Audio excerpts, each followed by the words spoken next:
Neue Achterbahn, neuer Reise-Breakdance 5, neue Freizeitparks, Achterbahnumbauten, Unfälle und so weiter und so fort. Das alles jetzt in diesem Video.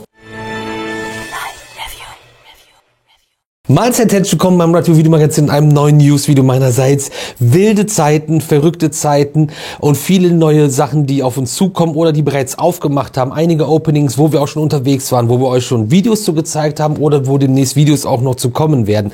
Es überschlagen sich die Ereignisse. Vor allem so viele Openings direkt zum Saisonstart gab es gefühlt seit Jahren nicht mehr, dass direkt am Anfang alles am Start ist und aufmacht. Aber auch einiges kommt noch und vieles mehr passiert demnächst auch noch. Und da zum Beispiel ein Ausblick nach Tripsdrill und der großen Erweiterung, die dort stattfindet. Oder aber auch zum Beispiel die bereits eröffneten Sachen wie Helios und Phantasiana, die wir euch schon gezeigt haben. Oder auch ein kleines On-Ride von dem neuen Flatride im Freizeitpark Plon. Aber auch die Walibi Parks haben mit Megalodon und Joy 2 neue Achterbahnen eröffnet, die wir schon getestet haben, wo es dann demnächst auf jeden Fall die Videos zu geben wird. Die müssen nur noch geschnitten werden. Nur noch. Und bevor wir jetzt mit den ganzen Themen im Detail starten, über die wir heute sprechen wollen, großes Dankeschön an den heutigen Sponsor des Videos, SBF Visa aus Italien, Fahrgeschäfte, Karussell, Achterbahnhersteller aus Italien. Und auch von denen gibt es in Zusammenarbeit mit Christoph Wunderlich, CW Attractions, eine neue Attraktion in Deutschland, eine neue Achterbahn in Edelwies. Haben wir vor einiger Zeit schon in den News angekündigt. Jetzt gibt es den neu ingenierten Compact Spinning Coaster Dino in einem neuen Bereich von Edelwies. Und die Achterbahn ist jetzt in Betrieb gegangen, sind wir leider noch nicht gefahren, aber kann jetzt auch schon gefahren werden und ist halt die Weiterentwicklung, die Re-Engineering-Version des Compact Spinning Coasters, wie ihr ihn kennt, nur neu und modern. Werden wir auf jeden Fall nachholen und wir starten jetzt erstmal in die ganzen Themen, die ich heute mit euch besprechen möchte. Und den Anfang macht der Wiener Looping im Wiener Prater. Und da auch direkt die Verbindung zu Helios, wo wir gerade drüber gesprochen haben, dass wir schon gezeigt haben, auch eine neue Achterbahn, die einen riesigen Hype hat. Und das sind beides Mack Rides Big Dipper in Österreich. Ein nicht allzu großes Land bekommt direkt gleichzeitig zwei neue Mack Rides Big Dipper. Und Wiener Looping sollte eigentlich etwas weiter früher schon eröffnen. Das Ganze hat nicht funktioniert, aber es gibt die ersten Testruns, beziehungsweise gab es die ersten Testruns. Inzwischen sind auch schon Leute mitgefahren. Der Wiener Looping wird von Keudel betrieben, ist 31 Meter hoch, erreicht dadurch eine Spitzengeschwindigkeit von 81 km/h und hat eine Streckenlänge von 518 Meter. Und es gibt auch Besonderheiten, wie zum Beispiel bei einem Wagen ist die letzte Reihe gedreht, so dass man rückwärts fahren kann. Haben wir euch alles schon gezeigt. Das Ganze ist quasi jetzt hier auch nur ein Update, aber mal mit Bewegbildern, wie der Wiener Looping in Action aussieht. Habe ich richtig Bock drauf. Werden wir auf jeden Fall auch uns vor Ort angucken, fahren und euch zeigen und alles Wichtige dazu dann auch erklären.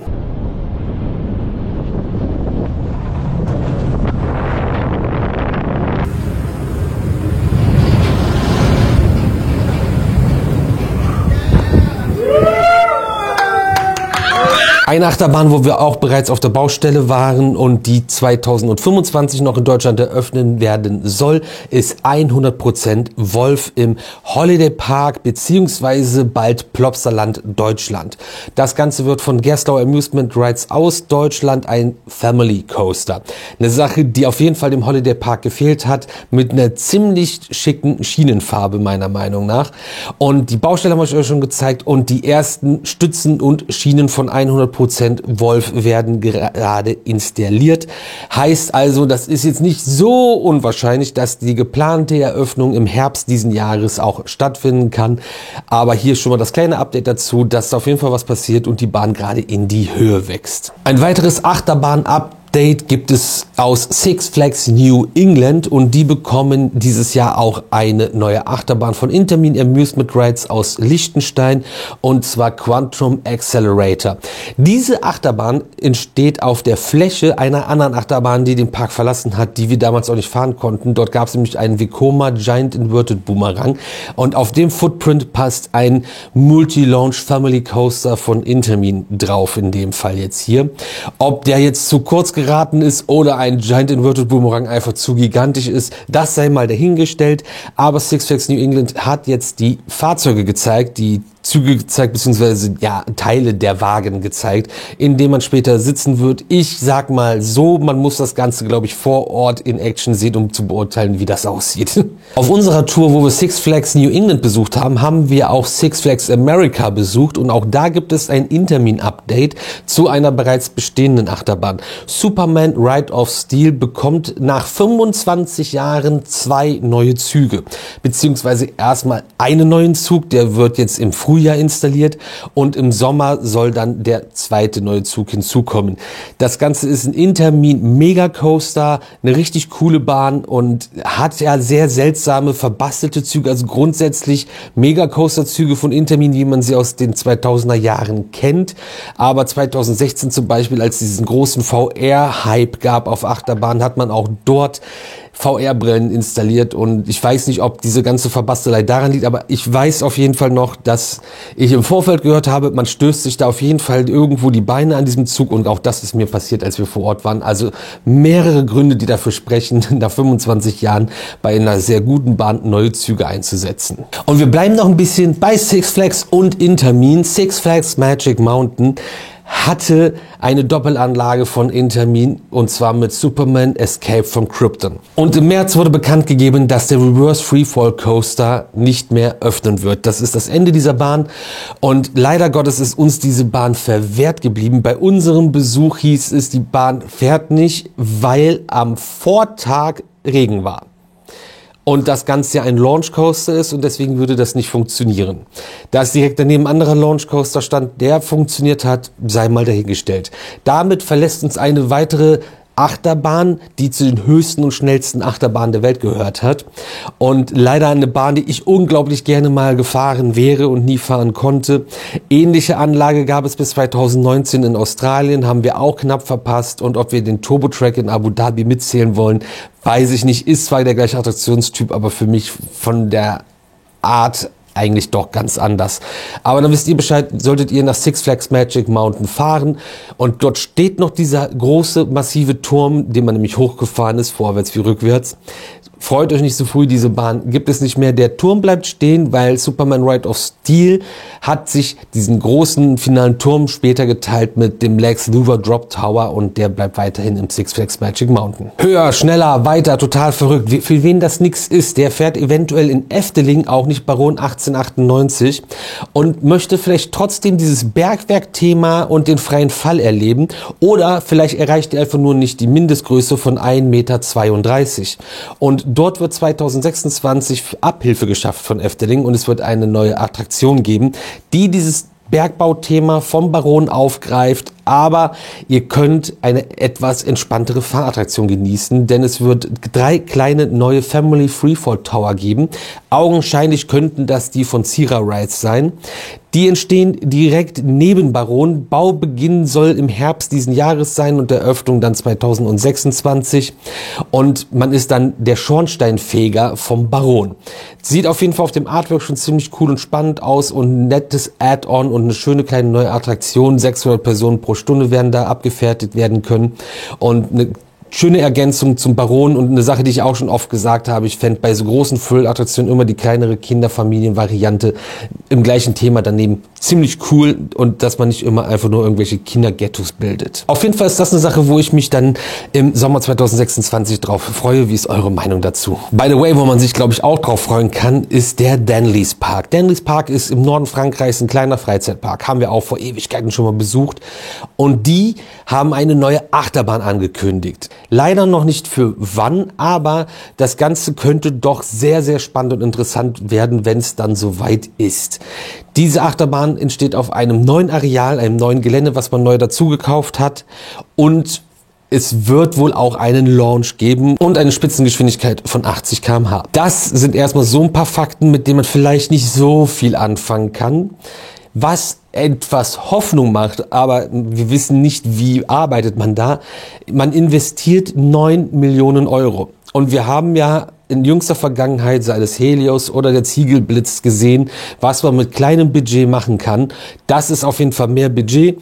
Da bin ich sehr gespannt, was so ein kleiner süßer Park wie der Denlis Park in Frankreich draus macht. Ich werde euch auf dem Laufenden halten und ihr werdet das ja auf jeden Fall mitbekommen, weil ich weiß, dass ihr wirklich gute Menschen seid und diesen Kanal bereits abonniert habt. Und wenn nicht, solltet ihr es dringend nachholen. Ich habe den neuen Breakdance 5 von Hus Park Attractions bereits angesprochen und wir haben dazu noch mal ein kleines Update, denn in Liseberg entsteht ja gerade eine neue Anlage. Haben wir im vergangenen News-Video drüber gesprochen und es gibt die ersten Bilder von den echten Gondeln. Wir hatten ja noch so ein bisschen Concept Artwork vorher und das werden auf jeden Fall die Gondeln in Liseberg werden von dem neuen Breakdance 5, der dort entsteht. Das werden wir uns vor Ort auf jeden Fall angucken und euch hier auf dem Kanal auch zeigen. Im Zuge dessen und dass ja Hus Park Attractions jetzt auch auf Social Media unterwegs sind, Hus Rides, ich verlinke euch das gerne auch nochmal in der Videobeschreibung, damit ihr auch dem richtigen Account folgt. Die haben nämlich eine Reportage geteilt, die in Bremen auf dem Freimarkt entstanden ist jetzt vor kurzem. Und das Thema Breakdance 5 ist auch für die Reise nicht unrelevant, denn der Breakdance feiert 40 Jahre und 5 Generationen jetzt dieses Jahr. Und es gibt keine Meldung, keine News, aber es gibt eine spannende Aussage in dieser Reportage, wo ich denke, eure Meinung ist in den Kommentaren gefragt. Was haltet ihr davon und was denkt ihr, wer wird der erste Mobile sein? Als Reiseversion wäre das was für uns, aber da wird noch ein bisschen drüber geschwiegen. Bleiben wir kurz beim Kirmes-Thema. Es gibt da auch nicht so schöne Meldungen, denn in Bayreuth auf dem Frühlingsfest ist es zu einem Unfall gekommen, bei dem es 6 Verletzte gab, 3 mittelschwer und 3 leicht Verletzte beim Starflyer Aviator. Und der hatte wahrscheinlich einen technischen Defekt. Woran es genau lag, das untersuchen jetzt externe Behörden und das Ganze wird jetzt noch ermittelt. Sowas dauert halt sehr lange, das kann man euch jetzt leider noch nicht mit auf den Weg geben, aber die Anlage war frisch getüft und war auch dort abgenommen auf dem Platz. Es ist aber dazu gekommen, dass die Drehgeschwindigkeit beim Absenken sich nicht richtig reduziert hat und man noch zu schnell gedreht hat beim Absenken. Das hat dazu geführt, dass der Flugradius größer war, als er sein sollte, was wiederum dazu geführt hat, dass dann Leute an Schildern und Lampen hängen geblieben sind, die dort am Rand stehen, hängen und eigentlich kein Problem darstellen, wenn mit der richtigen Geschwindigkeit das ganze Fahrgeschäft abgesenkt wird. Woran es genau lag, muss ermittelt werden, aber auch das einmal hier, damit das nicht irgendwie totgeschwiegen wird oder untergeht und ihr Bescheid wisst. Karls Erlebnisdorf Döbeln haben wir letztes Jahr gezeigt, hat nämlich 2024 eröffnet und Mittelsachsen, was ist los mit euch? Jetzt am 1. Juni 2025 ist geplant, das erste Hotel zu eröffnen, denn das Karlchenbande Hotel wurde angekündigt und das für den Freizeitpark oder fürs Karls Erlebnisdorf in Döbeln. Die Karlchenbande kennt ihr aus den Karls Erlebnisdörfern und so die Hotels sind auch ziemlich speziell bei Karls. Ich verlinke euch gerne hier das Video von uns zum Alles Paletti in Rövershagen, das haben wir schon besucht und dort übernachtet und ihr werdet in der Rezeption reinkommen und in einer dieser typischen und klassischen Erdbeerverkaufshütten befindet sich die Rezeption. Rutschen verbinden die Etagen miteinander, es gibt Spiel- und Kreativecken, aber auch Entspannungsmöglichkeiten und ganz, ganz viele andere Details. Da freue ich mich auf jeden Fall drauf, euch das mal zu zeigen. Und scheinbar ist krass der Bedarf da und ja, dann ist es doch mega cool, dass jetzt das Karlchen Hotel oder Karlchenbande Hotel nach Karls Erlebnisdorf in Döbeln kommt. Über Oberhausen haben wir übrigens die Tage erst hier auf dem Kanal in einem Newsvideo gesprochen, falls ihr da gleich eine Frage zu haben solltet. Wormerwerde ist ein neuer Indoor-Freizeitpark, über den wir auch schon gesprochen haben, der im Oktober 2025 in den Niederlanden eröffnen soll. Und dort gibt es jetzt ein paar Bilder vom Inneren von Petro, die das Rockwork da machen. Petro habt ihr auch schon mal gesehen oder gehört, entweder bei den Messevideos von uns oder auch für die Betonarbeiten bei der Moviepark Stunt Show. Und die machen da halt auch die Kunstfelsen und unter anderem seht ihr auch eine Achterbahn. Das Ganze wird zum Beispiel von Vekoma ein Family Coaster. Ja, ein Indoor-Park, nicht mit einer Zierer-Achterbahn, sondern mit Vekoma. Aber es wird auch zum Beispiel von ABC Rides den Mini-Flume geben. Und der Park bezieht sich halt komplett komplett auf die Comics von Olivier B. Bommel und das werden so die ganzen Themen sein und es wird ein großer, schöner, neuer Indoor-Freizeitpark in den Niederlanden. Und wenn wir schon bei neuen Freizeitparks sind, müssen wir auch nochmal über Universal UK sprechen. In England entsteht der erste europäische Universal Freizeitpark und auch der einzige. Das ist als einziger Standort geplant und dieser neue Freizeitpark entsteht auf dem Gelände einer alten Ziegelei in der Nähe von Bedford, nördlich von London. Geplant ist dann 2031 zu eröffnen und der Baubeginn ist für 2026 geplant. Man erwartet dann übrigens jährlich 8,5 Millionen Besucher. In Phase 1 entsteht dann der Themenpark mit einem Hotel, was 500 Betten bietet und mehrere Restaurants, die aber auch ohne ein Eintrittsticket in den Themenpark besucht werden können, was dann ein wenig an den typischen Universal City Walk erinnert. Und dann es gibt natürlich ganz viel erstmal aktuell darum, wie wichtig das für die Region ist, wie viel man denn da für die Region tut und wie toll das doch alles für die Region ist. Und es werden 28.000 Arbeitsplätze geschaffen und man rechnet mit einem wirtschaftlichen Volumen von Einnahmen in Höhe von 50 Milliarden Pfund. So.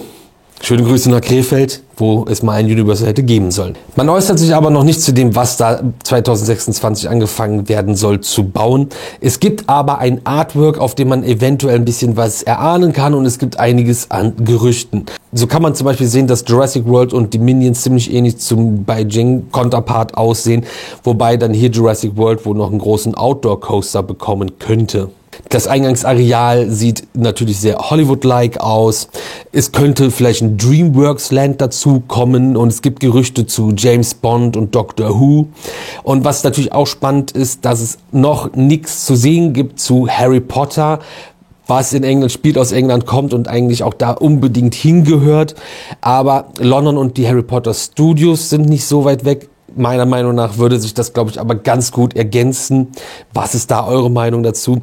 Aber das ist alles noch sehr vage und offen und ich glaube, wenn es dann soweit ist, dass man was konkreter sagen kann, werdet ihr das hier auch erfahren. Haben wir ja auch mit Epic Universe so gemacht. Und ansonsten war es das mit den ganzen News jetzt an diesem Freitag und ich wünsche euch ein wunderbares Wochenende und schöne Tage jetzt nach Ostern und viel Spaß bei allem, was ihr auch vorhabt.